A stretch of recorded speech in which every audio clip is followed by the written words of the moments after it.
every Sabbath to study the Word of God. Because we are a Bible study class, and if you come into class to study, you need a book. And since this is a Bible study class, you need the Bible to study here. Today's lesson is titled, 6 Things That the Lord Hate. Now, a lot of people don't attribute God to hate.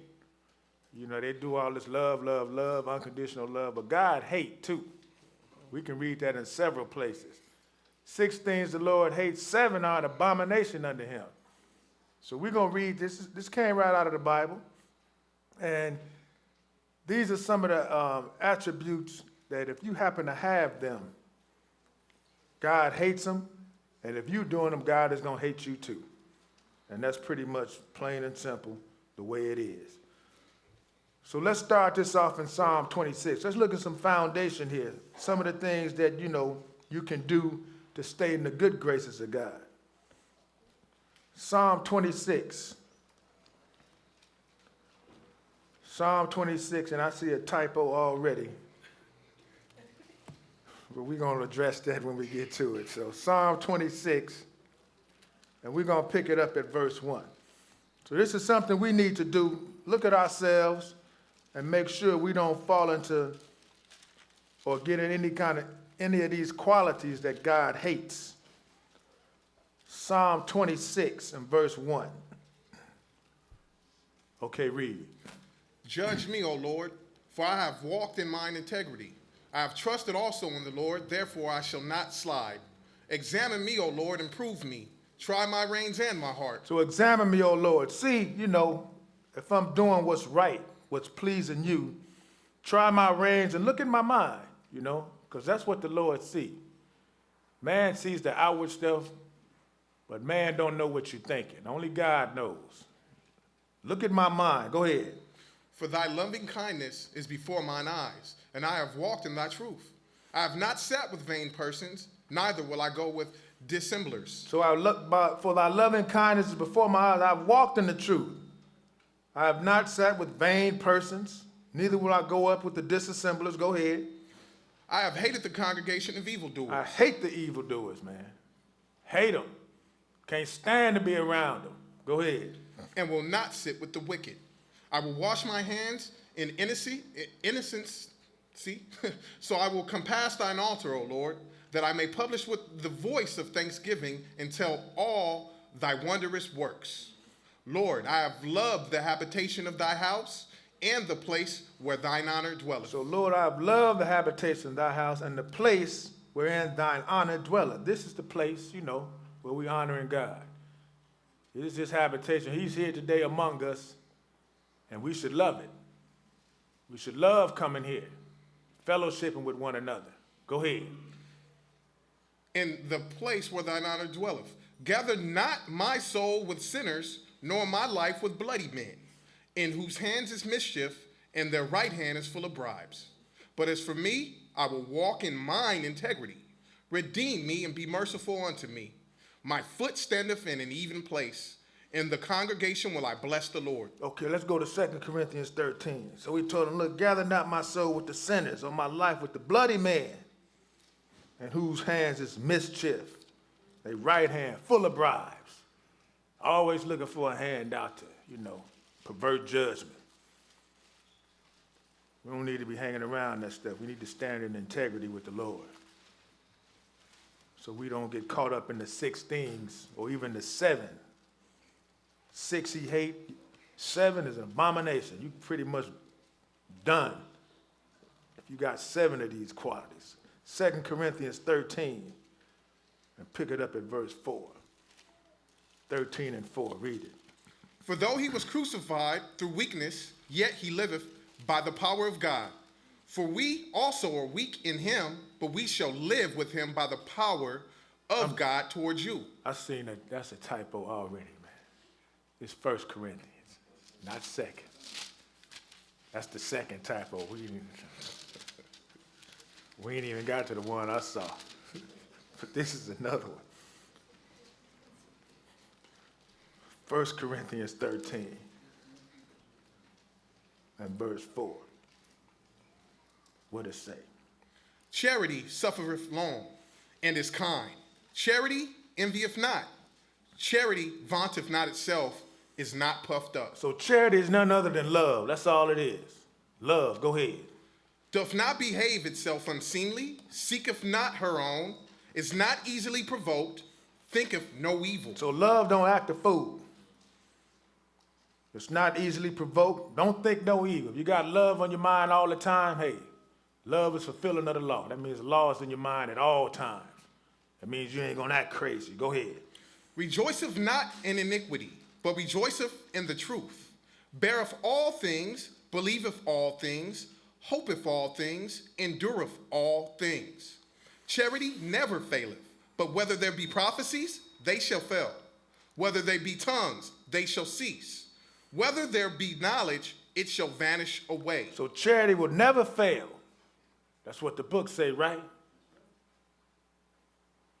But prophecies, they're going to fail. Tongues, they're going to cease. Knowledge going to vanish away. Go ahead. For we know in part, and we prophesy in part. But when that which is perfect is come, then that which is in part shall be done away. When I was a child, I spake as a child, I understood as a child. I thought as a child, but when I became a man, I put away childish things. So when you was a child, you thought as a child. You spake as a child, understood like a child, but guess what? When you become a man, you put away what? Childish things. Mm-hmm. Some of y'all do. Some of y'all don't. You got grown folk acting just like kids. Yeah. You can see it on TV all the time. These cats get in these fights, these sports games, man, acting like kids. Even up in here too, you act like kids, but that's another lesson. Let's go to Ephesians 4. So we got to put away all that childish stuff. Start acting right. Ephesians 4. Because you don't want to get caught up in them 6 things the Lord hates. We're going to read them. And he's going to give you some good examples of them throughout the Bible. And you're going to see the results of them.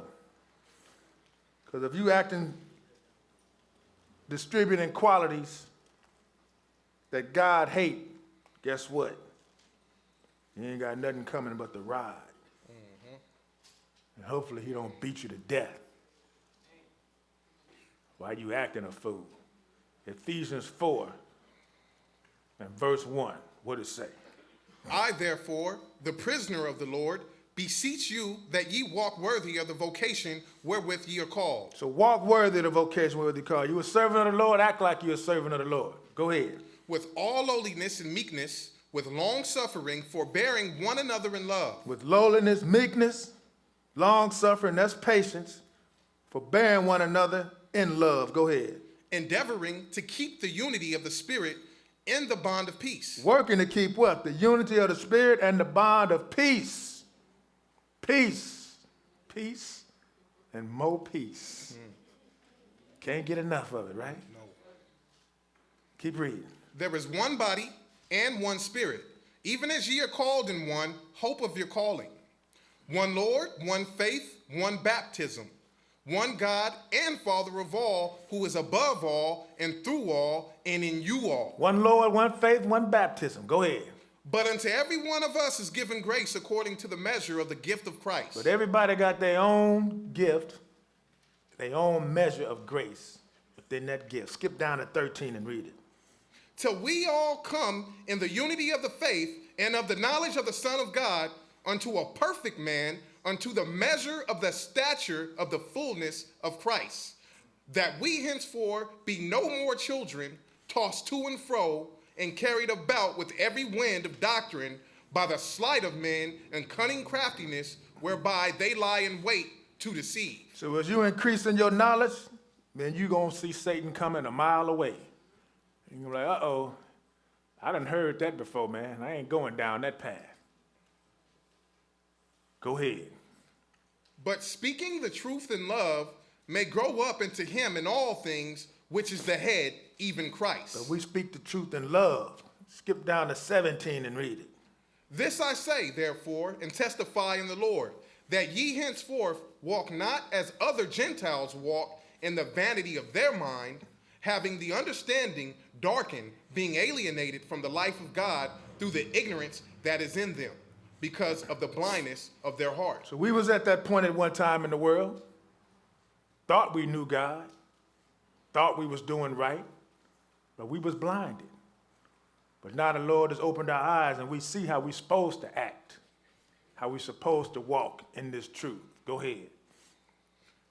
Who being past feeling have given themselves over unto lasciviousness to work all uncleanness with greediness. But ye have not so learned Christ. If so be that ye have heard him and have been taught by him, as the truth is in Jesus, that ye put off concerning the former conversation the old man, which is corrupt according to the deceitful lust. So if you've been taught by Jesus, the truth in Jesus, then you put off the former conversation about the old man, which was what? Corrupt, according to the deceitful lust, and do what? Go ahead.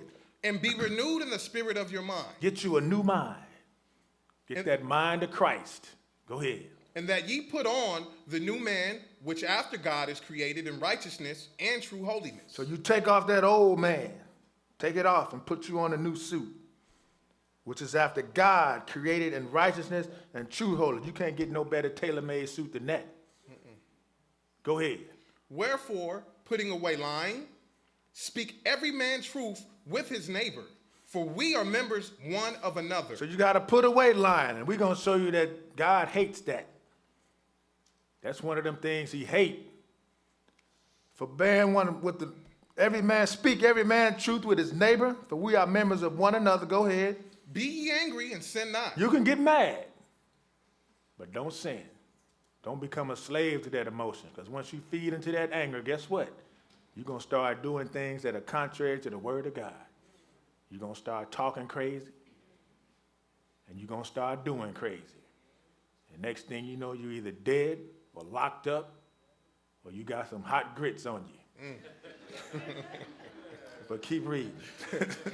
Let not the sun go down upon your wrath. Don't go to bed angry. Ease that anger. Then go to sleep, because you sleep a whole lot better when you got a peace of mind. Go ahead. Neither give place to the devil. Let him that stole steal no more, but rather let him labor, working with his hands the thing which is good, that he may have to give to him that needeth. Let no corrupt communication proceedeth out of your mouth. Let no corrupt communication proceed out of your mouth. If you're a servant of God, you should talk like you're a servant. I don't care how angry you get or mad you get. You don't need none of them choice words coming out your mouth. Go ahead. But that which is good, to the use of edifying, that it may minister grace unto the hearers.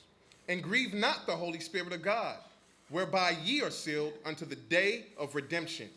Let all bitterness and wrath and anger and clamor and evil speaking be put away from you with all malice. So get rid of all that stuff, bitterness, wrath, anger, clamor, evil speaking. Be put away from you with all malice, and do what? And be ye kind one to another. And be kind one to another. What else? Tenderhearted. Tenderhearted. Forgiving one another, even as God, for Christ's sake, hath forgiven you. And you got to forgive one another. Just like God forgave you, you got to forgive one another. We say that in the Lord's Prayer, don't we? Yeah. Proverbs 6. So those are some of the attributes we need to have so we don't get out of line with the Lord. Keep our mind on that. Charity, long-suffering. Display some fruits of the Spirit. But then we got some things that God hates. Proverbs 6. And pick it up at verse 16. These things doth the Lord hate. Okay, Yeah. read. Oh, sorry. These things doth the Lord hate. These 6 things doth the Lord hate. Go ahead. Yeah, 7 are an abomination unto him. 7 are an abomination unto him. What are they? A proud look, A proud look, a lying a tongue, lying tongue, and hands that shed innocent blood. Hands that shed innocent blood. You may not do it directly, but you can do it indirectly too. You can have your hands involved in the death of somebody innocent without even committing the act yourself. Go ahead. A heart that deviseth wicked imaginations, feet that be swift in running to mischief, a false witness that speaketh lies, and he that soweth discord among brethren. And that's the seventh one right there. Sowing discord among the brethren. It's an abomination to the Lord. Because all the Lord is worried about, he wants peace. He's not the author of confusion. Right. But he wants peace. But when you got somebody that's sowing discord among the brethren, it's an abomination to the Lord. Let's go look at the first one. Pride. Psalm 38, not 138. Psalm 38. Let's look at pride. A proud look. Somebody walking around with their nose up in the air like they better than you. We got one in office right now.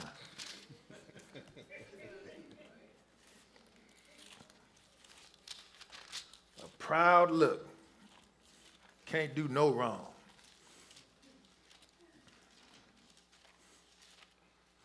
Psalm 38, one verse.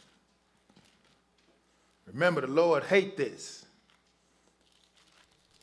38 and 6. It might be 138. I was right. 138.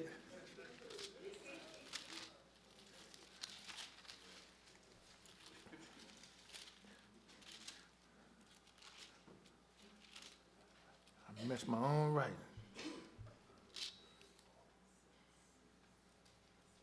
138 and verse 6. That's the one I wanted. That was right on the paper, too. We got it right. You still got your job over there. 138 and 6, what it say? Though the Lord be high, yet hath he respect unto the lowly. Even though the Lord is up there high, he has respect to the meek and the humble. Go ahead. But the proud he knoweth afar off. But the proud, he knoweth, he don't even, look, you got a problem if you got this attitude. Go to Proverbs 13. Because what did Jesus tell his disciples? A master is not greater than the servant.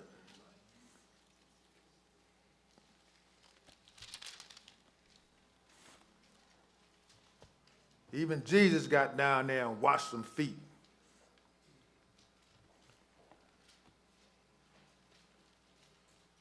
Proverbs 13 and 10. Proverbs 13 and verse 10. What does it say?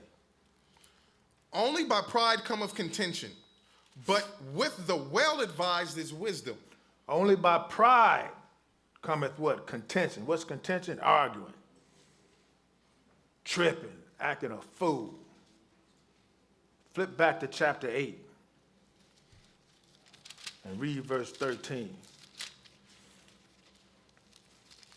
So when you exhibit this proud look and this proud attitude, the Lord hates you.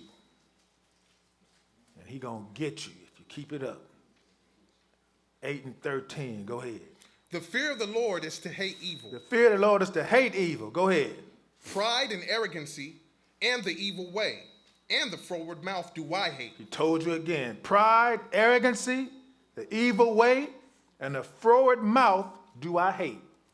You got a foul mouth, the Lord hates it. Beware of what you say. Romans 1. I gotta wipe my glasses. Romans 1. Let's look at this, because this is one of the attributes of a reprobate mind. And if you got some of these, you got a chance. But if the Lord put them all on you, you pretty much done. There's no returning from the reprobate mind when God put it on you. You might as well just Stay as far away from that individual as you can. Romans 1 and verse 29. What does it say? Being filled with all unrighteousness, Unrighteousness, fornication, fornication, wickedness, wickedness, covetousness, maliciousness, full of envy, murder, debate, deceit, malignity, whisperers, backbiters, haters of God, despiteful, proud, boasters, inventors of evil things, disobedient to parents, without understanding. That's good. Backbiters, haters of God, despiteful, proud, boasters. God hate this. And it's the quality of being a reprobate too. Keep that in mind. James chapter 4.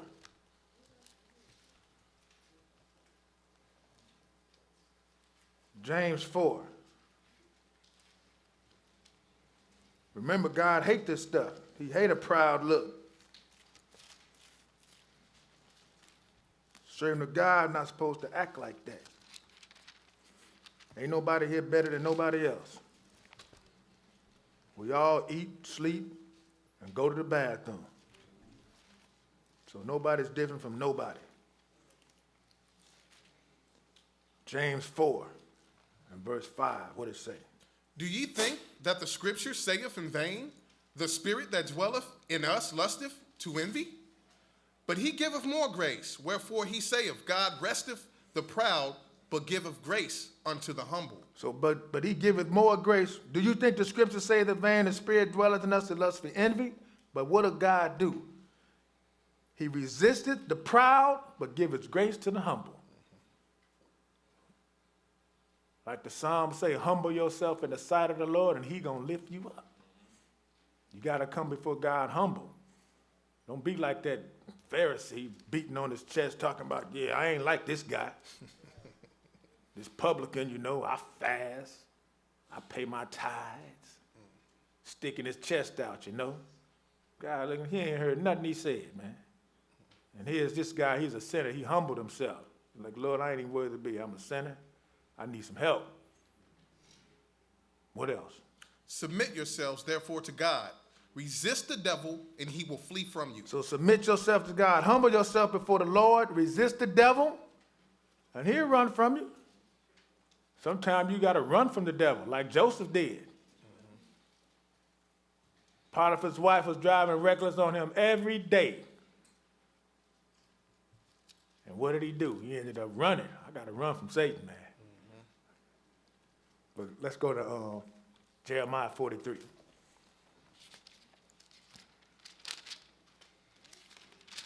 Because a proud look, that's all, that's coming from Satan. That's all it is. And you see people like that too, man. I think they better than everybody else. They call them, they even got a section for those that are better than everybody else. It's the VIP section. That's, you know what it is. I'm better than you, so I'm sitting over here and you over there. But we all want to be in that VIP section, don't we?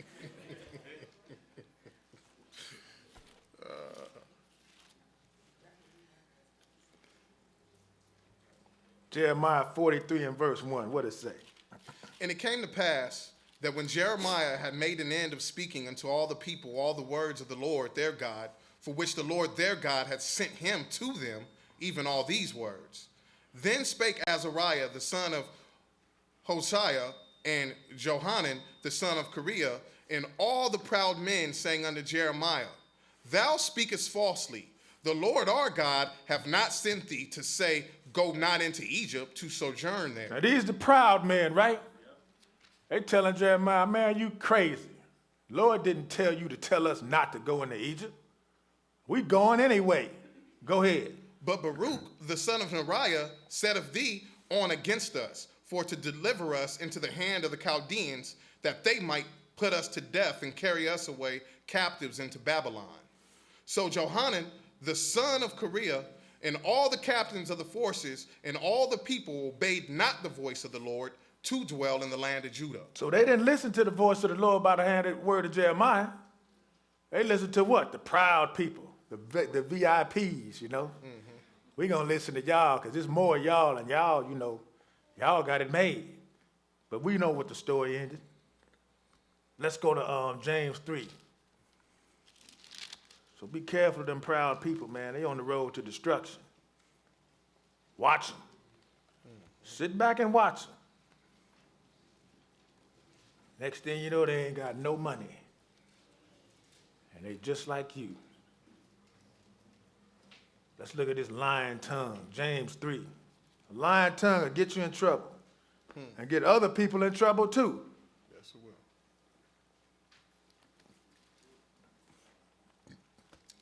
James 3 and verse 6. Let's look at it because the Lord hates a lying tongue. 3 and 6, read it. And the tongue is a fire, a world of iniquity. Tongue is a fire, boy. That little world of iniquity, man. Go ahead. So is the tongue amongst our members, that it defileth the whole body, and setteth on fire the course of nature. The tongue defiles the whole body. That one little tongue. I don't care how good you look, how sharp you dress. If your conversation is foul and wicked, you're the ugliest person around. Mm-hmm. Whatever comes out of your mouth will mess you up and mess everybody else up too. Sometimes verbal abuse hurts more than physical. Right. Because them words hurt. Forget that sticks and stones can break my bones, but words will never hurt me. Give me the sticks and stones. I can heal from that. But when them words is out, you are mentally jacked up. And you can't take it back either. You can apologize. You can cry a river. Once it's out there, it's out there. Go ahead. And it is set on fire of hell. For every kind of beast and of birds and of serpents and of things in the sea is tamed, and have been tamed of mankind. But the tongue can no man tame. It is an unruly evil full of deadly poison. Therewith bless we God, even the Father, and therewith curse we men, which are made after the similitude of God. But the tongue can no man tame. It's an unruly evil full of poison, deadly poison. What's that old term? Wash your mouth out with soap. Full of poison, man. We bless God and then talk crazy to our brother out the same mouth. Go ahead. Out of that? Yeah, read some more. Out of the same mouth proceedeth blessing and cursing. My brethren, these things ought not so to be. These things are not so to be. It's not supposed to be like that, especially with a servant of God. You can't come here on the Sabbath day and cuss everybody out. No. What is that? Keep reading. Doth a fountain send forth at the same time, or at the same place, sweet water and bitter? Can the fig tree, my brethren, bear olive berries, either of vine, figs?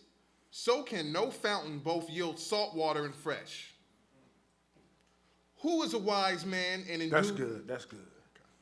So you can't get both. You're either going to get you some fresh water or you're going to get some salt water. If you go to a fig tree, you expect figs to be on the tree. So if you come across a servant of God, you expect them to speak and act like a servant of God. Otherwise, it's a turnoff. It's like when people come here on the new. And they just happen to come on the wrong day when one servant of God is acting a fool. And what happens to them? Oh, I thought this was the place where the truth is taught. Yeah, the truth is taught here. But you got some fools that will mess it up. I've seen it. But hey, you know, just stick with it. Hang around. Don't worry. Don't let the one bad apple spoil everything. Look at Israel in the wilderness. They was jacked up too. But let's move on. Let's get some more of this lying tongue. Go to Psalm 10. Remember, the Lord hates this. Sometimes we're going to read an example where somebody told a lie like he was doing something good, and they ended up getting him killed. Got him killed. And he lied to make himself look good, but it got him killed.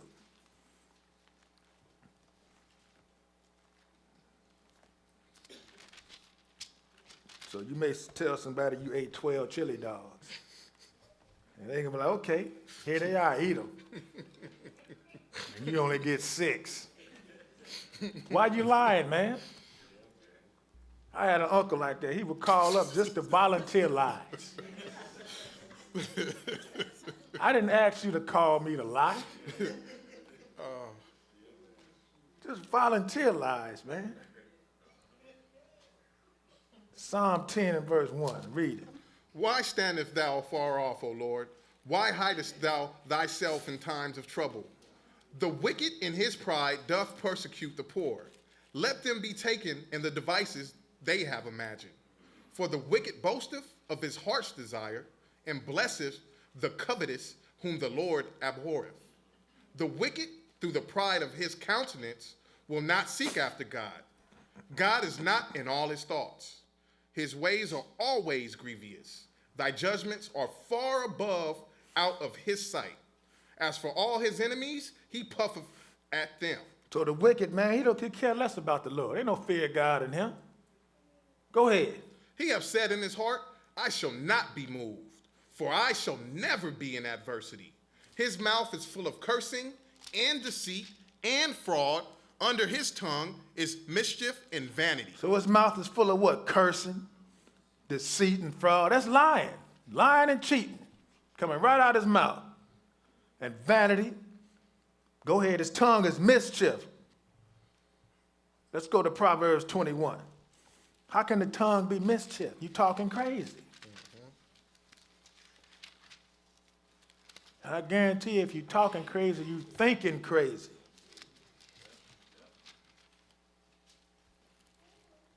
Proverbs 21, one verse, verse 6. Read it. The getting of treasures by a lying tongue is a vanity tossed to and fro of them that seek death. The getting of treasures by what? A lying tongue. You get rich by what? Lying. Turn the TV on tomorrow. They're going to get real rich by doing what? Lying to the people. Right. Getting treasures by a lying tongue is vanity. It's nothing tossed to and fro to them that seek death. If you're getting rich by lying, you're looking for death. And believe me, the Lord going to serve it up to you on a silver platter.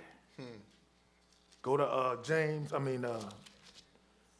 Jeremiah chapter 9. Flip back to Jeremiah chapter 9. Or back over to Jeremiah 9.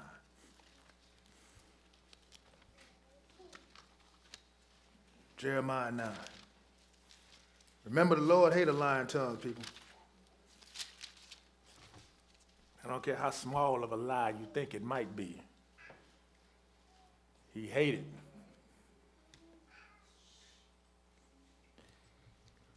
Nine and 1, read it.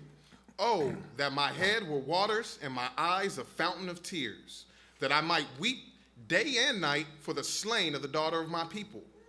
Oh, that I had in the wilderness a lodging place, a wayfaring men, that I might leave my people and go from them. For they be all adulterers, an assembly of treacherous men, and they bend their tongues like their bow for lies, but they are not valiant for the truth upon the earth. For they proceed from evil to evil, and they know not me, saith the Lord. So this is Israel. He said, look, oh, my head with waters and my eyes were fountain of tears, that I might weep day and night for the slain of the daughter of my people, because they are crazy. They bend their tongues like their bow for what? Lies. Go ahead. Take ye heed, every one of his neighbor, and trust ye not in any brother. For every brother will utterly supplant, and every neighbor will walk with slander. Can't trust nobody, because everybody lying across the board. Go ahead. And they will deceive everyone his neighbor and will speak the truth. Not speak the truth. And they will deceive everyone his neighbor and will not speak the truth. They have taught their tongue to speak lies and weary themselves to commit iniquity. So how can God like this? Somebody that's lying all the time. Can't trust him, man. I had my brother, I don't know. I think he all right now, but wouldn't believe nothing he said. Zero. I just let him talk. And when he done, all right, man, bye. Go ahead. Thy habitation is in the midst of deceit. Through deceit they refuse to know me, saith the Lord. Therefore, thus saith the Lord of hosts, behold, I will melt them and try them. For how shall I do for the daughter of my people? So you see, lying ain't gonna get you nowhere but what? A beat down. Lord hated, so he gonna kill you. Go ahead. Their tongue is as an arrow shot out. It speaketh deceit. One speaketh peaceably to his neighbor with his mouth, but in heart he layeth his weight. Smile in your face, but stab you in the back. Go ahead. Shall I not visit them for these things, saith the Lord? Shall not my soul be avenged on such a nation as this? Oh, yeah. He gonna visit them. He did. That's why we over here. Let's go to 2 Samuel 1. Let's look at this guy. Now, he told a lie to try to, pump himself up, get in good graces with the king. But he didn't know that little lie, it was probably little in his sight, cost him his life. 2 Samuel chapter 1. And pick it up at verse 1. 2 Samuel 1 and 1. Okay. Okay, read.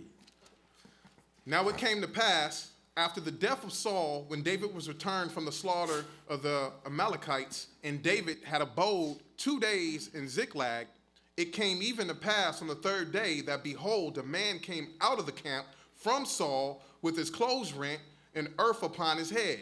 And so it was, when he came to David, that he fell to the earth and did obeisance. Now here's a guy, after the death of Saul, he came out like his clothes was rent, like he's showing some humility, some mourning, And he came before David, fell to the earth and made obeisance to David. Go ahead. Verse 3. And David said unto him, from whence comest thou? So David asked him, where you coming from, man? What else? And he said unto him, out of the camp of Israel am I escaped. So he said, I came out the camp of Israel. Go ahead. And David said unto him, how went the matter? What happened, man? Tell me what went down. Go ahead. I pray thee, tell me. And he answered, that the people are fled from the battle, and many of the people also are fallen and dead. And Saul and Jonathan, his son, are dead also. Now that's the truth. He told him some truth right there. Go ahead. And David said unto the young man that told him, how knowest thou that Saul and Jonathan, his son, be dead? So David asked him, how do you know that Saul and Jonathan are dead? Go ahead. And the young man that told him said, as I happened by chance upon Mount Gilboa, behold, Saul leaned upon his spear, and lo, the chariots and horsemen followed hard after him. And when he looked behind him, he saw me and called unto me, and I answered, here am I. Now he lying now. We know how it went down. Go ahead. And he said unto me, who art thou? And I answered him, I am an Amalekite. He said unto me again, stand, I pray thee, upon me, and slay me, for anguish is come upon me, because my life is yet whole in me. So I stood upon him and slew him, because I was sure that he could not live after that he was fallen. And I took the crown that was upon his head, and the bracelet that was on his arm, and have brought them hither unto my Lord. Now he lying. He didn't kill Saul. Saul killed himself, and then his armor bearer, he told his armor bearer to do it. He was like, So Saul killed his own self, his armor bearer killed himself too. Now he lying, but he trying to score some points with David because he knew Saul was running after David trying to kill him. Go ahead. Then David took hold on his clothes and rent them, and likewise all the men that were with him.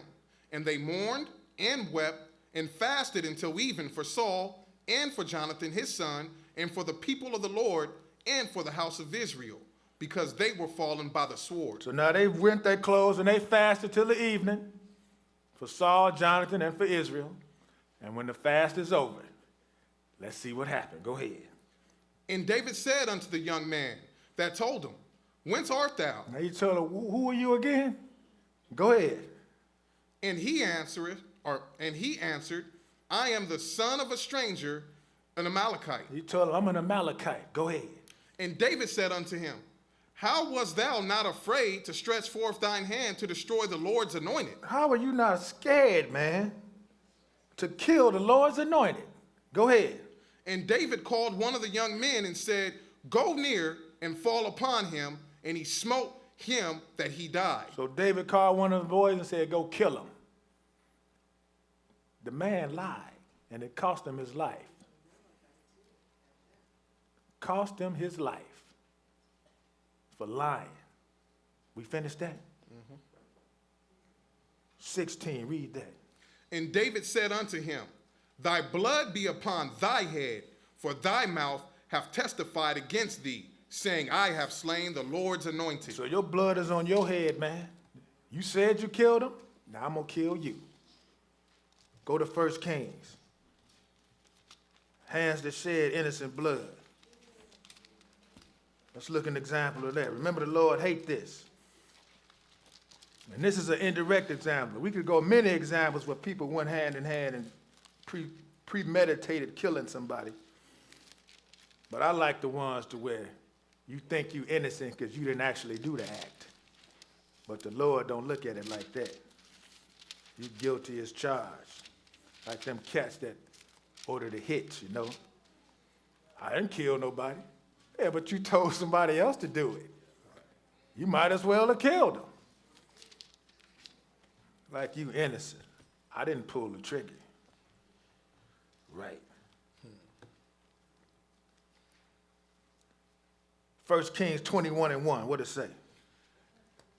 And it came to pass after these things that Naboth the Jezreelite had a vineyard which was in Jezreel, hard by the palace of Ahab king of Samaria.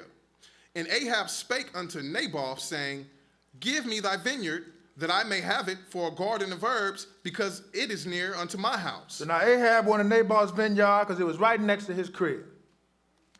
Give me your vineyard. Go ahead. And I will give thee for it a better vineyard than it, or if it seem good to thee, I will give thee the worth of it in money. So I'll give you a better vineyard, or hey, I'll pay for it, man. Just give it here. I want it. Go ahead. And Naboth said to Ahab, The Lord forbid me that I should give the inheritance of my fathers unto thee. So this was the man's inheritance. He wasn't supposed to give it up, not even sell it. And what did Ahab do? Go ahead. And Ahab came into his house heavy and displeased because of the word which Naboth the Jezreelite had spoken to him, for he had said, I will not give thee the inheritance of my fathers. And he laid him down upon his bed and turned away his face and would eat no bread. So he went home crying like a baby, in other words. And he couldn't eat. He was so sick he couldn't eat. Go ahead. But Jezebel, his wife, came to him and said unto him, Why is thy spirit so sad? So his wife came in and said, Man, what's wrong with you? Go ahead. That thou eatest no bread? And he said unto her, Because I spake unto Naboth the Jezreelite, and said unto him, Give me thy vineyard for money, or else, if it please thee, I will give thee another vineyard for it. And he answered, I will not give thee my vineyard. So he told her what had happened. I asked for Naboth's vineyard, and he wouldn't give it to me. And what does she say? Verse 7. And Jezebel, his wife, said unto him, Dost thou now govern the kingdom of Israel? She said, Man, you the king. What's wrong with you? Act like you the king. Go ahead. Arise and eat bread, and let thine heart be merry. I will give thee the vineyard of Naboth the Jezreelite. Get up, get you something to eat, and I'll take care of this. He didn't ask how she was going to do it. But she was a strong, evil woman. And he was a henpecked man. And when his wife said she was going to take care of it, he was like, okay, baby. Let me know when it's done. Go ahead. So she wrote letters in Ahab's name and sealed them with his seal and sent the letters unto the elders and to the nobles that were in his city, dwelling with Naboth. Wrote letters in his hands, forged his signature. What else? And she wrote in the letter, saying, proclaim a fast, and set Naboth on high among the people, and set 2 men, sons of Belial, before him to bear witness against him, saying, thou didst blaspheme God and the king, and then carry him out and stone him that he may die. So that's what the letter said. Let's fast and get some lying people to lie on Naboth saying he blasphemed God and now we're going to kill him. Go ahead. And the men of his city, even the elders and the nobles who were the inhabitants in his city, did as Jezebel had sent unto them, and as it was written in the letters which she had sent unto them, they proclaimed a fast and set Naboth on high among the people. And there came in 2 men, children of Belial, and sat before him. And men of Belial witnessed against him, even against Naboth, in the presence of the people, saying, Naboth did blaspheme God and the king. Then they carried him forth out of the city and stoned him with stones that he died. Not only was this a lying tongue, but they shed an innocent blood. The man didn't do nothing that they said. Go ahead. Then they sent to Jezebel, saying, Naboth is stoned and is dead. So now they sent word back to her, and hey, Naboth is gone. And we know what happened. She told Ahab. Matter of fact, let's read it. 15. What does it say? And it came to pass, when Jezebel heard that Naboth was stoned and was dead, that Jezebel said to Ahab, arise, take possession of the vineyard of Naboth the Jezreelite, which he refused to give thee for money. For Naboth is not alive, but dead. So now she told him, Naboth is dead, now go on and get his vineyard, man. Go to 2 Samuel 11. Shedding innocent blood. That man didn't do nothing.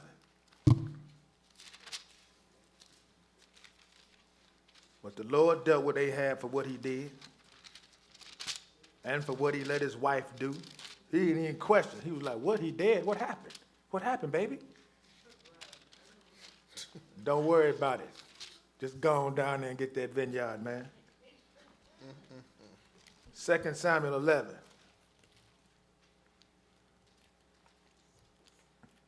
And pick it up at verse 14. We know the story. And it came to pass in the morning that David wrote a letter to Joab and sent it by the hand of Uriah. And he wrote in the letter saying, set ye Uriah in the forefront of the hottest battle and retire ye from him that he may be smitten and die. So now David slept with the man's wife, got her pregnant, brought him back out of the battlefield. So maybe he would go home, sleep with his wife, and she could pass the baby off as his, but he didn't go for it. He was an honorable man. So what did he do?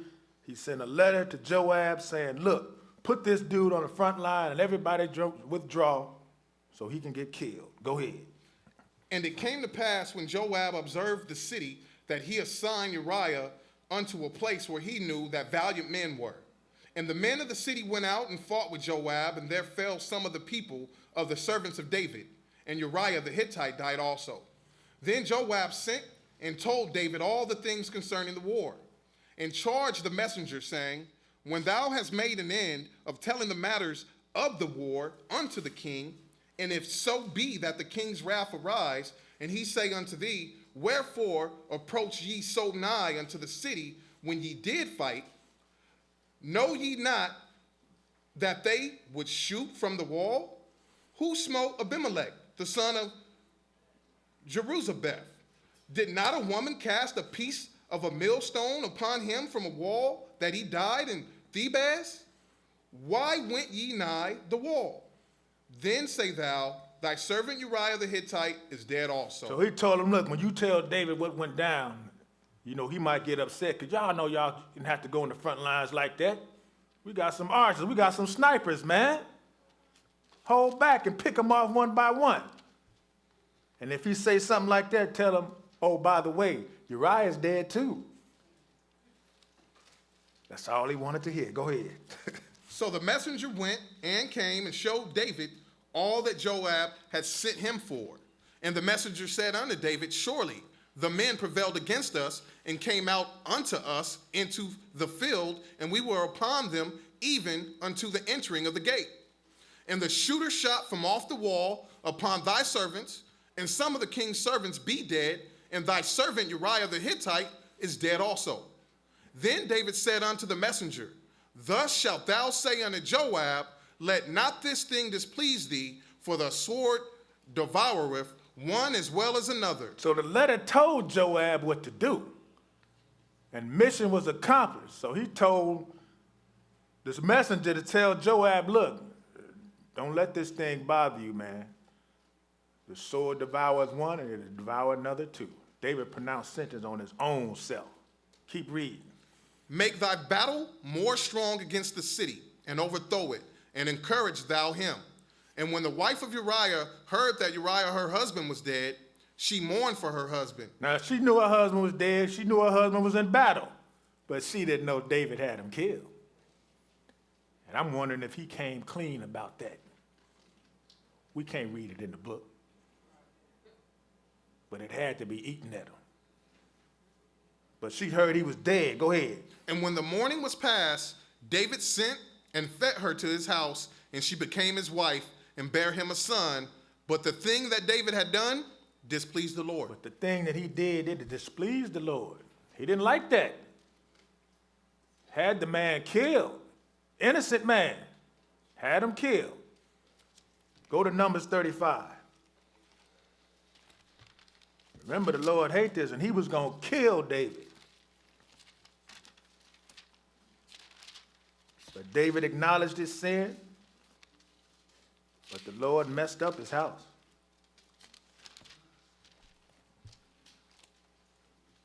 That's what a little lust to do for you, man. Mess your whole house up. Numbers 35 and verse 30. One verse. Read it. Whoso killeth any person, the murderer shall be put to death by the mouth of witnesses. But one witness shall not testify against any person to cause him to die. Whosoever killeth a person, the murderer shall be put to death by the mouth of witnesses. But you can't do it by one. The Lord says 2 or more. Can't tell it to this court system. You don't even need a witness before they put you to death. Well, I heard. But anyway, let's move on to the evil heart. Evil mind. Remember, the Lord hated evil mind. Jeremiah 17. Proud look, lying tongue, hands that shed innocent blood, and an evil mind. They kind of go all hand in hand, don't they? Mm-hmm. If you got a proud look, you ain't thinking good about anybody. And you're probably lying too. Jeremiah 17. Let's see what the Lord say about the heart. And we know it's the mind. We got plenty of scriptures to show you that the heart is the mind. It's not this, it's this. All this thing do is pump blood. If you think this is this, if you think this is this, put this evil heart in a good person with a heart transplant. You think they're going to be acting evil? Or they just going to have your heart that's pumping blood? But do a brain transplant like Frankenstein did. What happened with Frankenstein? He started off with the good brain, right?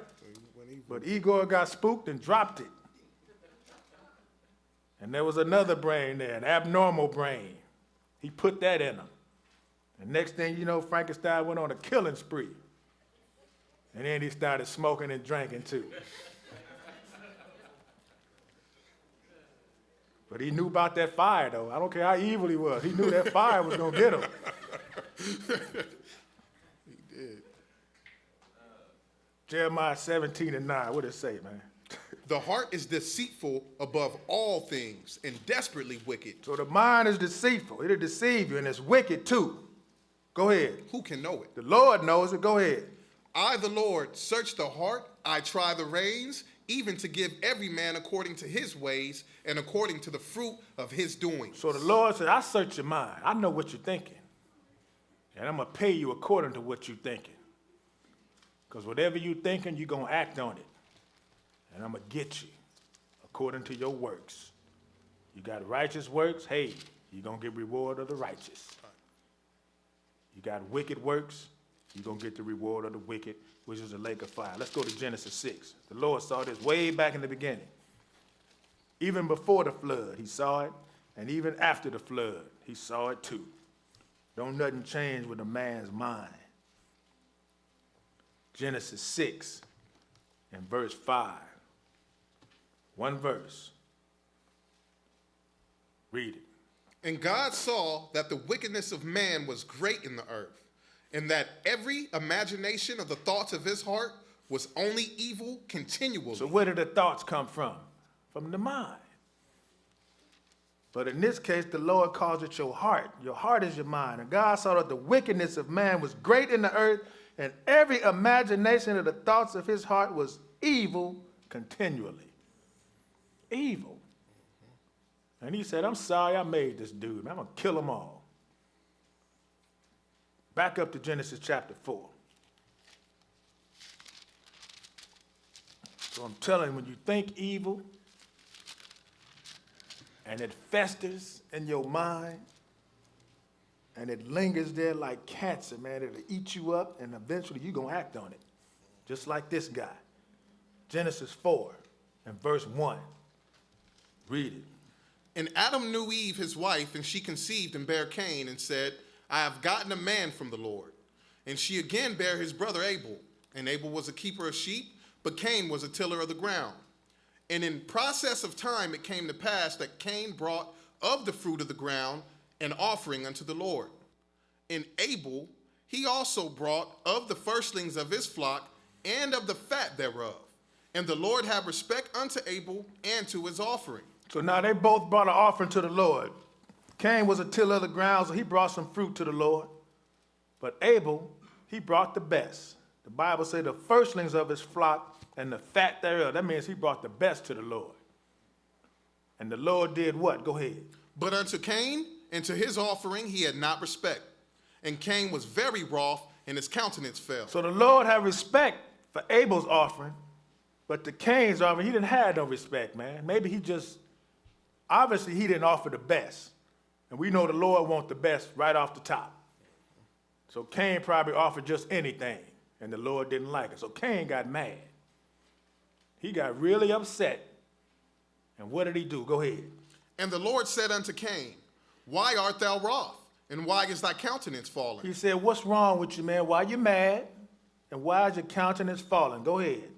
If thou doest well, shalt thou not be accepted? If you do well, you will be accepted. Go ahead. And if thou doest not well, sin lieth at the door. And if you don't do well, sin is waiting at the door, knocking. And go ahead. And unto thee shall be his desire, and thou shalt rule over him. And if you open that door, he got you. And then you're going to be doing something crazy. And guess what? He did it. He did it. Go ahead.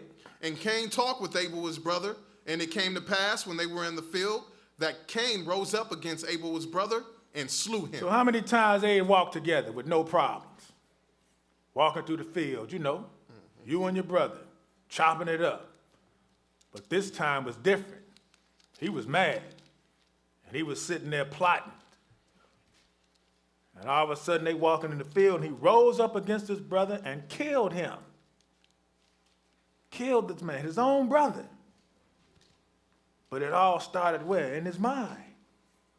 He was mad, his countenance was falling, sin was steady knocking. Knock, knock, knock. Who is it? Sin? Let me in. Flip over to Genesis 9. Y'all know what it's like. I remember it like it was yesterday, man. It's like the day, that night I got locked up. I was watching the Bears game, drinking. And my pops came home. He knew, he could see something, he knew something was on my mind. And the last thing he told me, he said, boy, don't you go over there. And sure enough, I went over there. And he ended up getting locked up. But I've been plotting, man. I've been thinking, I'm going to go over there, I'm going to get my stuff, man. Forget this. Give me another beer. Drink, drink, drink, and boom. Next thing you know, I'm in the waking up in the hospital. Staples all on me, looking like Frankenstein. Came to like Snake, I messed up, man. He's like, yeah, boy, I know. I told you don't go over there. But sin was knocking on the door. That stuff was eating at me. 9:21, what did it say? This after the flood. And he drank of the wine and was drunken. Wait a minute, that ain't the one I want. Genesis 9.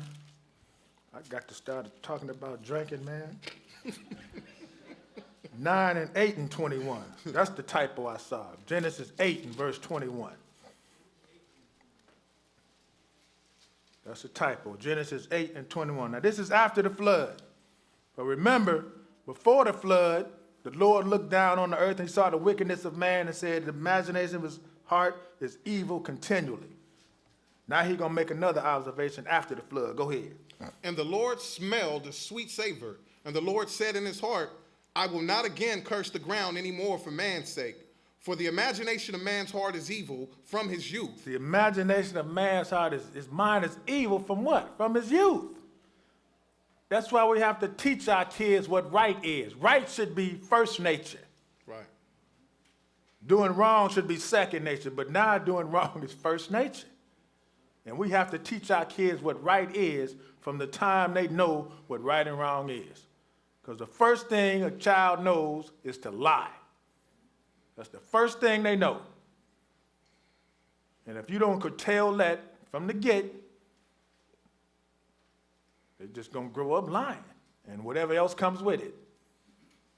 Because if it's lying is right, telling the truth is wrong. Mm-hmm. But the books say, man's sake, for the imagination of man's heart is evil from his youth. Go ahead. Neither will I again smite any more everything living as I have done. So now he said, I'm not going to curse the ground. I'm not going to drown everybody no more because of man's wickedness. But when he come back, he going to burn it up. That's why the rainbow is out there as a covenant between God and the earth, that he won't drown everybody. But he didn't say he wasn't going to burn them. When he come back, he going to burn it up. Go to Psalm 10. Psalm chapter 10. We're still looking at that evil mind. The evil mind to get you in trouble. Remember, the Lord hates this. That's why we have to keep ourselves girded in this book. So whenever the evil thought come up, you just shake it off. It's gone. Psalm 10 and verse 1. Read it. Why standest thou afar off, O Lord? Why hidest thou thyself in times of trouble? Why are you hiding your face, God? We in trouble. We need some help. Lord, help me. I'm in trouble. Go ahead. The wicked in his pride doth persecute the poor. Let them be taken in the devices that they have imagined. For the wicked boasteth of his heart's desire, and blesseth the covetous whom the Lord abhorreth. The wicked through the pride of his countenance will not seek after God. God is not in all his thoughts. His ways are always grievous. Thy judgments are far above out of his sight. So the wicked, we read this earlier, pertaining to something else, but the wicked through the pride of his countenance will not seek God. God is not in his thoughts. So if the Lord is not in your mind, guess what? It's evil. You got an evil mind, and you're going to act like you got an evil mind too. Go to Isaiah 59. Feet that's swift to run to mischief.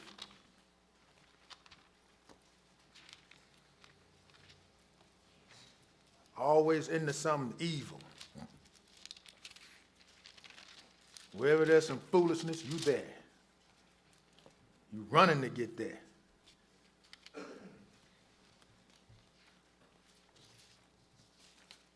Isaiah 59 and verse 1, read it. Behold, the Lord's hand is not shortened, that it cannot save, neither his ear heavy, that it cannot hear. But your iniquities have separated between you and your God, and your sins have hid his face from you, that he will not hear. So what separates you from God? Your iniquities, your transgression. God cannot protect the sinner. He can't protect evil. You separated from God when you breaking his laws. Go ahead. For your hands are defiled with blood, and your fingers with iniquity. Your lips have spoken lies. Your tongue hath muttered perverseness. None calleth for justice, nor any pleadeth for truth. They trust in vanity and speak lies. They conceive mischief and bring forth iniquity. They hatch cockatrice eggs and weave the spider's web. He that eateth of their eggs dieth, and that which is crushed breaketh out into a viper. Their webs shall not become garments, neither shall they cover themselves with their works. Their works are works of iniquity, and the act of violence is in their hands. So how can God like this? You ain't got nothing good coming. Their webs shall not become garments, neither shall they cover themselves with their works. Their works are the works of iniquity.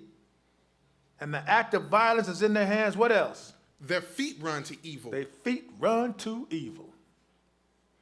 Run into it, not running away from it, but running headlong right into it. Go ahead. And they make haste to shed innocent blood. And they make haste to shed innocent blood. Go ahead. Their thoughts are thoughts of iniquity. Wasting and destruction are in their path. This is the things the Lord hates. Their thoughts are thoughts of iniquity. Wasting and destruction are in their paths. Go ahead. The way of peace they know not, and there is no judgment in their goings. They have made them crooked paths. Whosoever goeth therein shall not know peace. Therefore is judgment far from us, neither doth justice overtake us. We wait for light, but behold obscurity, for brightness, but we walk in darkness. We grope for the wall like the blind, and we grope as if we had no eyes. We stumble at noonday, as in the night. We are in desolate places as dead men. You are spiritually jacked up, in other words, because of your iniquities. Go ahead. We roar all like bears, and mourn sore like doves. We look for judgment, but there is none. For salvation, but it is far off from us. For our transgressions are multiplied before thee, and our sins testify against us. For our transgressions are with us, and as for our iniquities, we know them. In transgressing and lying against the Lord, and departing away from our God, speaking oppression and revolt, conceiving and uttering from the heart words of falsehood. And judgment is turned away backward, and justice standeth afar off. For truth is fallen in the streets, and equity cannot enter. The truth is gone. Fallen in the streets. You can't get no equality. Go to Romans 3. Mischief, feet, running to do mischief, man.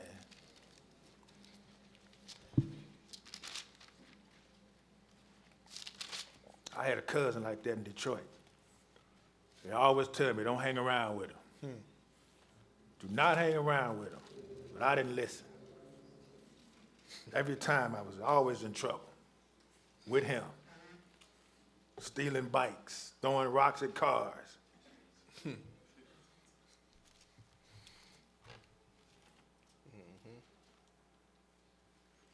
But it was fun, though.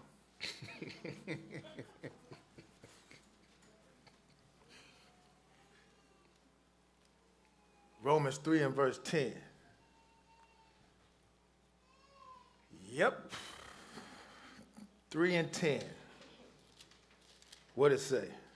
As it is written, there is none righteous, no, not one. Nobody's righteous. Go ahead. There is none that understandeth, there is none that seeketh after God.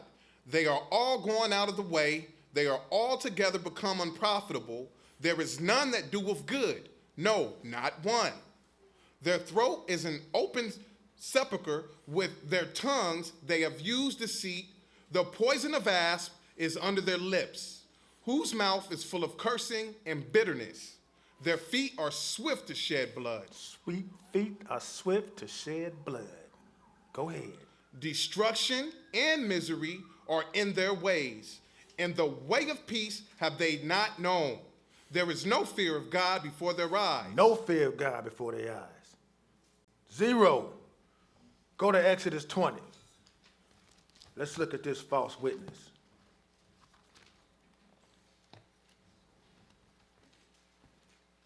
People would read this, bear false witness, like it's just a run-of-the-mill lie. But it's more to it than that. Because if you bear false witness, that means whatever you witnessing against this individual is going to get them killed. So that's why the Lord say don't bear false witness against your neighbor. Because whatever you're saying will cause him to get killed. And if you lying on him and your lie causes him to die, guess what? You're going to die too.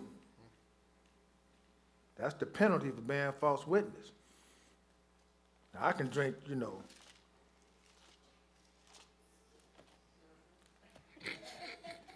drink a little bit, and say, no, I didn't drink that. And I drank it. Is it going to get me killed? No. Might get me hollered at, but not killed. But if you say this person killed this person and they didn't, and they get put to death because of your testimony, and you lied, you didn't bear false witness. 20 and 16, what does it say? Thou shalt not bear false witness against thy neighbor. Now let's get some clarity on that. Because remember, the Lord hates a false witness. Go to Deuteronomy 19.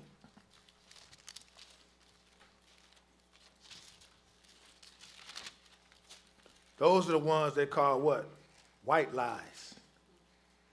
Which means those are the good lies, right? Because white means good. Those are good lies, the ones that don't get you killed. Innocent lies, they call them, right? Whatever, the Lord see it all. Right. Deuteronomy 19 and verse 15, read it. One witness shall not rise up against a man for any iniquity, or for any sin, in any sin that he sinneth. At the mouth of 2 witnesses, or at the mouth of 3 witnesses, shall the matter be established. So one can't convict. You need 2 or 3. 2 or 3 witnesses. Go ahead. If a false witness rise up against any man to testify against him. So now you got a false witness. He rising up to testify against any man, to testify against him, that which is wrong. Go ahead. Then both the men between whom the controversy is shall stand before the Lord, before the priest and the judges, which shall be in those days, and the judges shall make diligent inquisition. So now both men got to stand before the Lord or the priest or the judges, and they're going to do some serious interrogating to see what's going on. Go ahead. And behold, if the witness be a false witness, and have testified falsely against his brother. Now, after the interrogation, they find out, hey, man, you lying on this dude. Go ahead. Then shall ye do unto him as he had thought to have done unto his brother. So shalt thou put the evil away from among you. Then you shall do unto him like he thought to have done to his brother, because he was lying on him. So you're going to put evil away from among you. Go ahead. And those which remain shall hear and fear, and shall henceforth commit no more any such evil among you. And those that see this, they're going to be like, man, you see what happened to this cat? He lied on him and almost got him killed. And what did they do? They found out he was lying, and they killed him. So you better watch what you say. Go ahead. And thine eye shall not pity, but life shall go for life, eye for eye, tooth for tooth, hand for hand, foot for foot. And don't pity him. Have no pity on him because he lied to get this man killed. Go to Matthew 26. And they did Jesus the same way. They tried to get some cats to lie on him. Matthew 26 and verse 57. We almost done. We done got through 6 of them.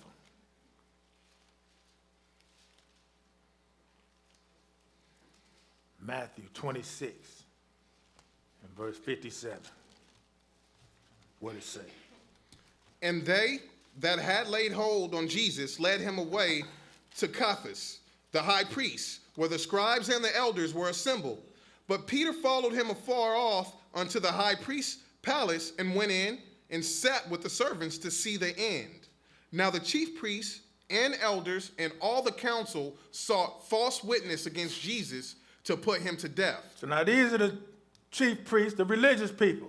They looking for some liars to get Jesus convicted to put him to death. Religious leaders, man. Looking for liars. Now they telling the people lies. Right. They don't need to look for them. All the people looking at them. Go ahead. But found none. Yeah, though many false witnesses came, yet found they none. At the last came 2 false witnesses and said, this fellow said, I am able to destroy the temple of God and to build it in 3 days. And the high priest arose and said unto him, answereth thou nothing? What is it which these witness against thee? But Jesus held his peace, and the high priest answered and said unto him, I adjure thee by the living God, that thou tell us whether thou be the Christ, the Son of God. So after all our false witnesses came and said what they was going to say, they couldn't get him to agree. So now these other cats came and said, yeah, we heard him say he would destroy the temple of God and rebuild it again in 3 days. Not knowing he was talking about his body, but hey, they was just looking for anything. Go ahead. So they asked him, look, straight up, are you the Christ? What'd he say? Jesus saith unto him, thou hast said, nevertheless I say unto you, hereafter shall ye see the Son of Man sitting on the right hand of power and coming in the clouds of heaven. So he told him, yeah, you said it, so now that it's out in the open, guess what? Nevertheless, I say unto you, hereafter, you're going to see the Son of Man sitting on the right hand of power and coming with the clouds of heaven. That's all he needed. Go ahead, 65. Then the high priest rent his clothes, saying, he hath spoken blasphemy. What further need have we of witnesses? Behold, now ye have heard his blasphemy. Okay, that's good. We read a little more because it was exciting. Because he had a lot of lies. Them religious leaders can get a whole bunch of lies when they want to. Oh, yeah. Now let's get to discord. This is number 7. This is an abomination. 7 are an abomination to the Lord. You got 7 of these, man, you just crazy. And you got the X on your back, and it's just a matter of time before your number comes up. Let's look at this discord. Proverbs 6, and pick it up at verse 12. Proverbs 6 and 12. Read it. A naughty person, a wicked man, walketh with a froward mouth. He winketh with his eyes, he speaketh with his feet, he teacheth with his fingers. So I always say, watch them cats that be winking at you all the time, man. Sisters especially. Cat be winking at you, watch them. Anybody talking with their hands too, watch them too. Go ahead.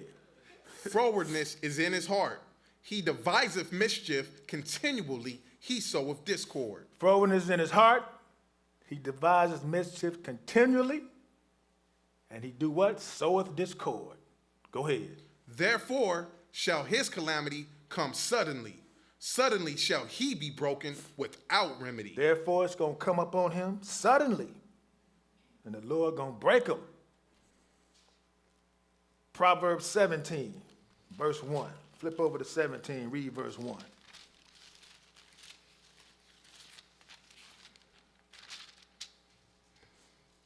17 and verse 1. I like this one. Read it. Better is a dry morsel and quietness therewith than a house full of sacrifices with strife. Better is a dry morsel of bread, hard and crumbly, and quietness than a house full of steak chicken with a bunch of argument. I'd rather be quiet than eating that little stale bread by myself than around a bunch of people that's arguing with some filet mignons on the table. Right. Flip over to chapter 28.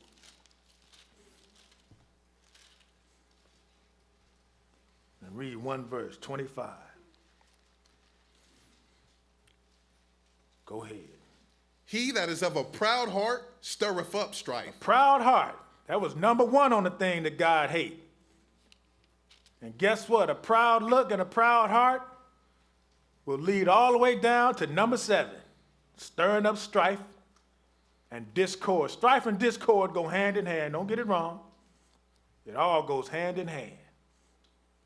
Let's go to 1 Corinthians 3.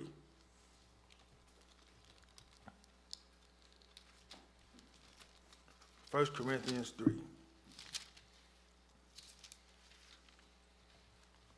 And pick it up at verse 1. 1 Corinthians chapter 3.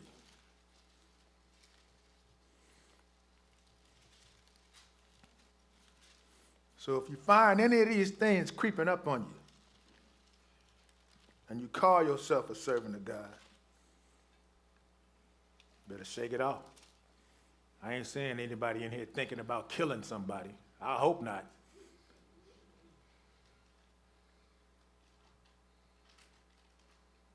But just in case you think, you might be thinking it, don't. Shake it off. Remember, we came out the world. The world is still out there waiting on you to come back.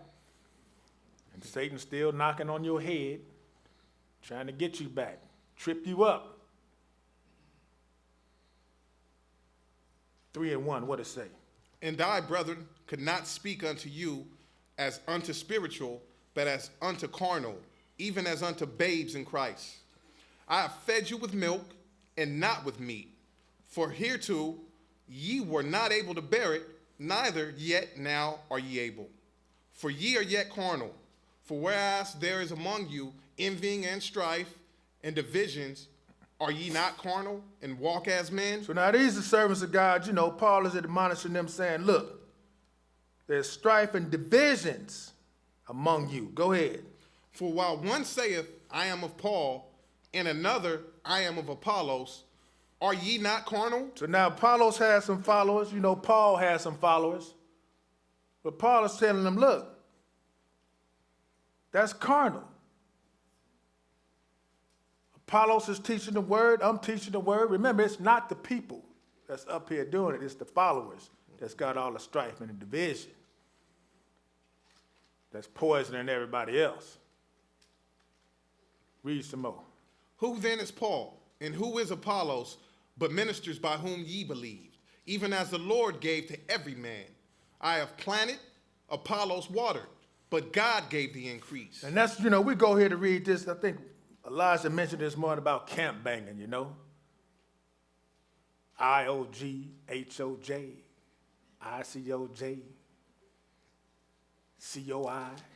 Pretty soon we all begin doing fingers, you know, like the gangsters do, you know. Right. Man, please. Used to be a time when, you know, other camps would send people to other camps to get baptized, you know. Not no more. They're trying to hoard them now. We'll fly somebody out there to do it, and you right up the street teaching the same thing. That's just crazy. How did I get here? When I came out here, Bowie wasn't even out here. But Hoover told me Elijah had a camp. I need to go somewhere to get the word. So here I am. And I still go over there too. I ain't left. I had one sister tell me, you need to come on back. I said, come back? I never left.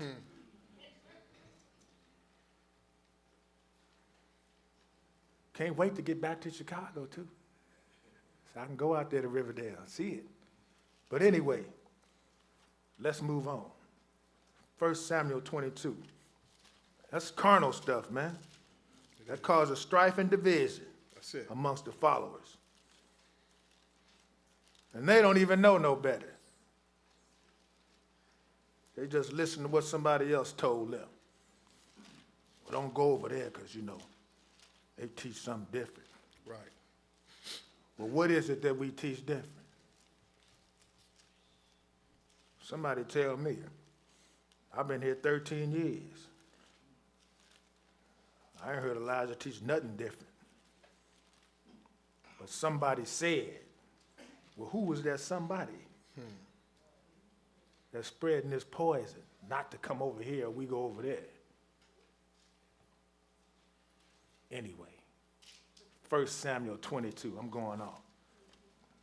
Let me get back down so we can get back to this lesson. We got 3 more places. That's that truth. 1 Samuel 22. And let's look at some discord. Now we know Saul had the evil spirit on. He run around trying to kill David. But you had people that was helping David out. The priest was helping David out. And they trying to, maintain, unity. Like, they know Saul is crazy, but hey, Saul, hey, David is cool too. But then you had this sellout that was creating some strife and discord.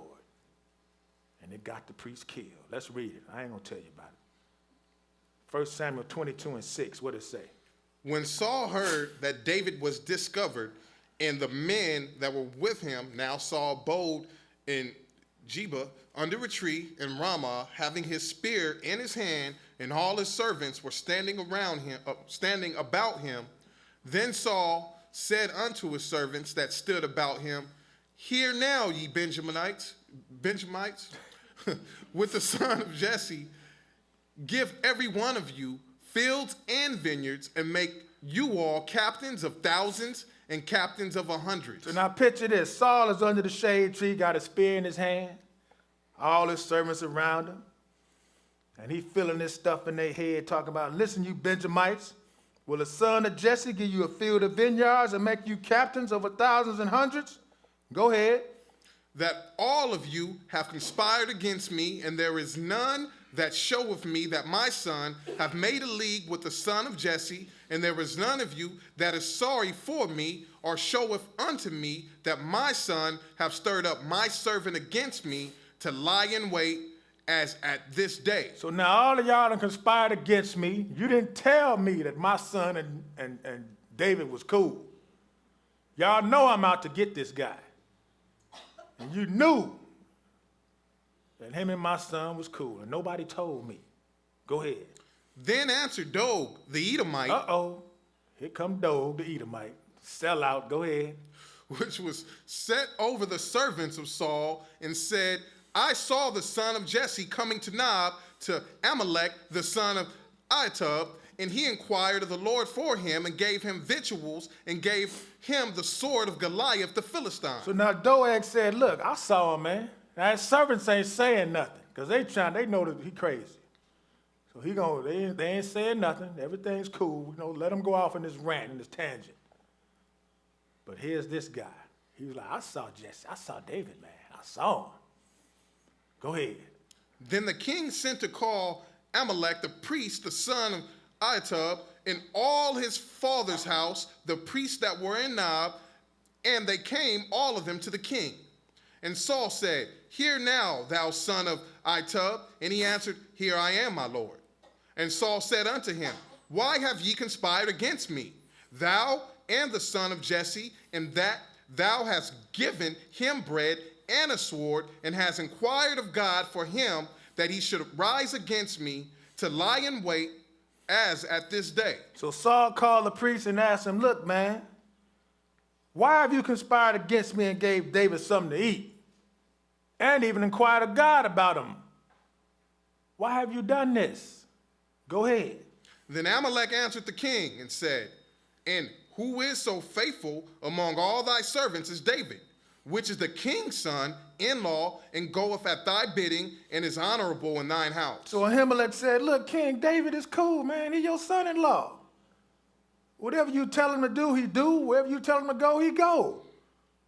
I ain't got no problem with him. Go ahead. Did I then begin to inquire of God for him? Be it far from me. Let not the king impute anything unto his servant, nor to all the house of my father. For thy servant knew nothing of all this, less or more. So we told him, I don't know nothing, man, more or less. I don't know what's going on. All I know is David is cool. He your son-in-law. What am I supposed to do? I didn't know you was trying to get him. As far as I know, y'all cool. Go ahead. And the king said, thou shalt surely die, Amalek thou, and all thy father's house. So Saul wasn't trying to hit. He said, look, you dead, and all your father's house is dead. Go ahead.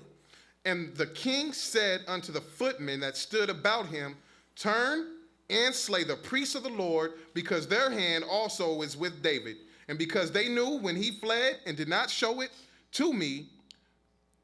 But the servant of the king would not put forth their hand to fall upon the priests of the Lord. So Saul told his servants, kill the priests. But the servant was like, I don't think so, man. That's not going to happen. But what happened? Go ahead. And the king said to Doth, Mr. Sellout, Doth, do what? turn thou and fall upon the priests. And Doth the Edomite turned, and he fell upon the priests, and slew on that day 75 persons that did wear a linen ephod. So Doth killed 85 priests. Now he started all this. Saul's servants wasn't saying nothing. They was trying to be cool, but here's this guy stirring up all of this discord. Well, he got the glory, right? He killed the priest like Saul wanted. But he got his payback. Even David said, I knew that sellout was going to do something. But go to Galatians 5.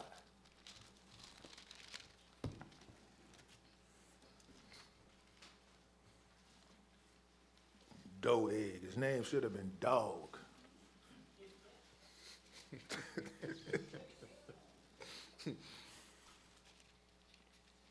But that's what some brothers would do, man. They get a little following, say something in somebody else's ear. Next thing you know, everybody up here arguing over something somebody else said, creating the discord and the strife. And y'all know me, I don't like to argue. You want to argue, go argue with somebody else. This is what the book say. Next question. Galatians 5:19. What it say? Now the works of the flesh are manifest, which are these: These are the works of the flesh. Go ahead. adultery, Adultery, fornication, fornication, uncleanness, uncleanness, lasciviousness, lasciviousness, idolatry, idolatry, witchcraft, witchcraft, hatred, hatred, variance, variance, emulations, emulation, wrath, wrath, strife, strife. seditions. Strife and discord go hand in hand. That's the works of the flesh. You finished that? A little bit more. Heresies, Heresies. envyings. That's good. We done read a little more. Okay. Heresies. But strife is the works of the flesh. And God hates that. Go to James 3. We got one more place. James 3.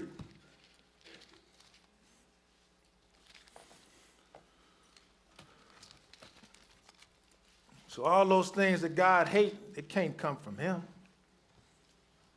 If he hate him, it's got to be coming from somebody else. So don't get caught up. 3:13, James 3 and verse 13.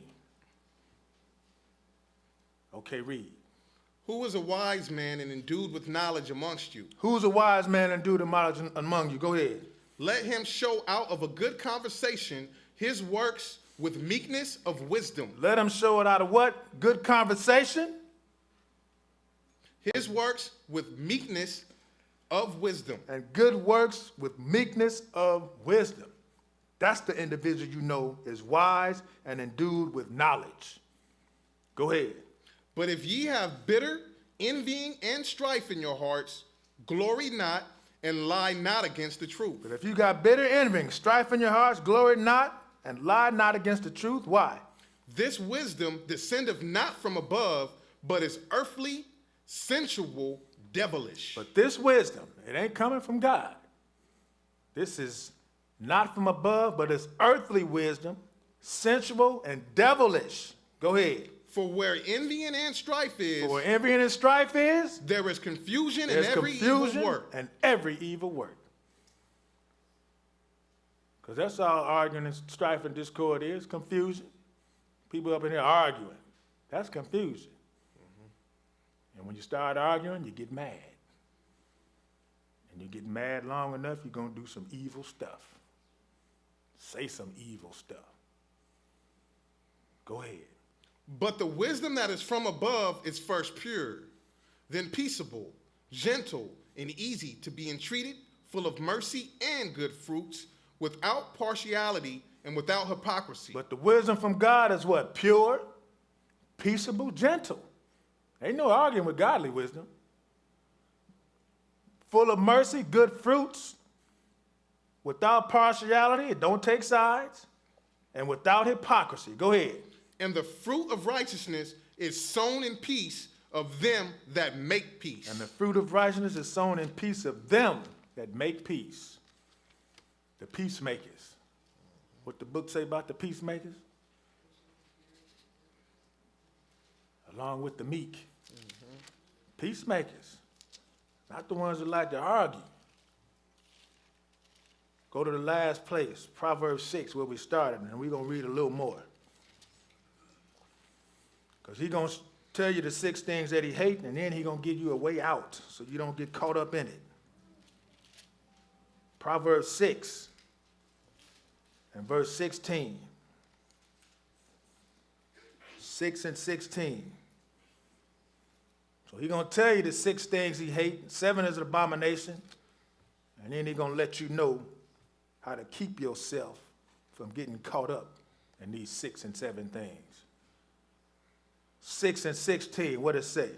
These 6 things doth the Lord hate. Yeah, 7 are an abomination unto him. A proud look, a lying tongue, and hands that shed innocent blood. A heart that deviseth wicked imaginations, feet that be swift and run into mischief. A false witness that speaketh lies, and he that soweth discord amongst brethren. So we know the end result. If you have any of these attributes, you ain't got nothing coming but the rod. And eventually, if you continue, if the rod don't correct you, the Lord will take you out. He will kill you. But what's the way out to keep yourself in line? Go ahead. My son, keep thy father's commandment, and forsake not the law of thy mother.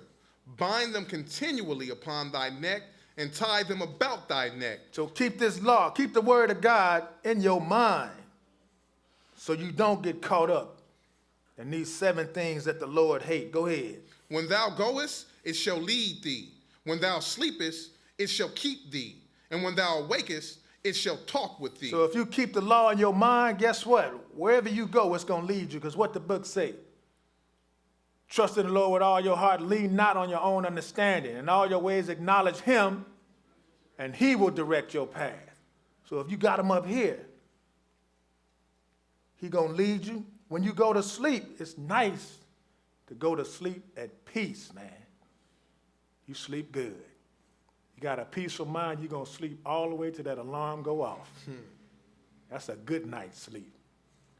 What else? It shall keep thee when thou awakest. When you wake up, you're going to be happy. Praise the Lord, I got a good night's sleep.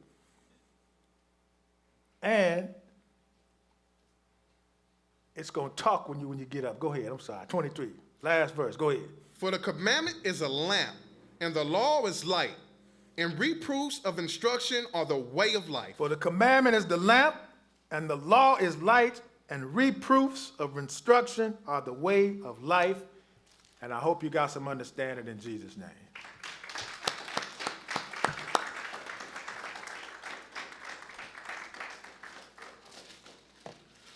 We welcome you and hope today's lesson increased your knowledge of the Holy Bible. CDs and DVDs of the Sabbath lesson are available. Please place your order and donation in an offering envelope, and it will be filled next Sabbath. The children's class, ages 5 through 12, starts at the same time as the adult Sabbath lesson in the assigned location. Bring your child so that their knowledge may be increased. Train up a child in the way he should go, and when he is old, he will not depart from it. Proverbs 22:6. Adult question and answer is from 4:30 to 6:30 after the Sabbath lesson. We have question and answer every Wednesday at 5 p.m. via telephone conference line. The number and access code are located at the top of the lesson.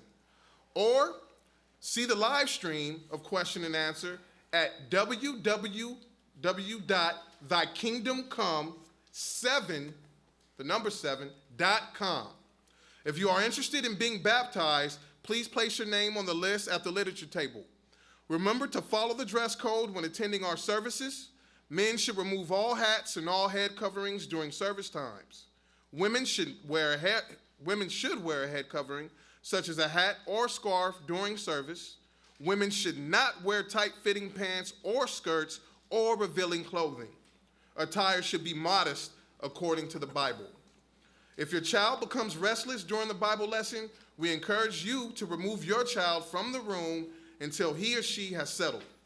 Your tithes and offerings are always appreciated.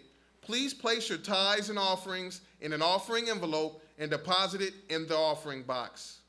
Your cooperation is greatly appreciated. Again, thank you for coming, and we hope to see you next Sabbath. Peace.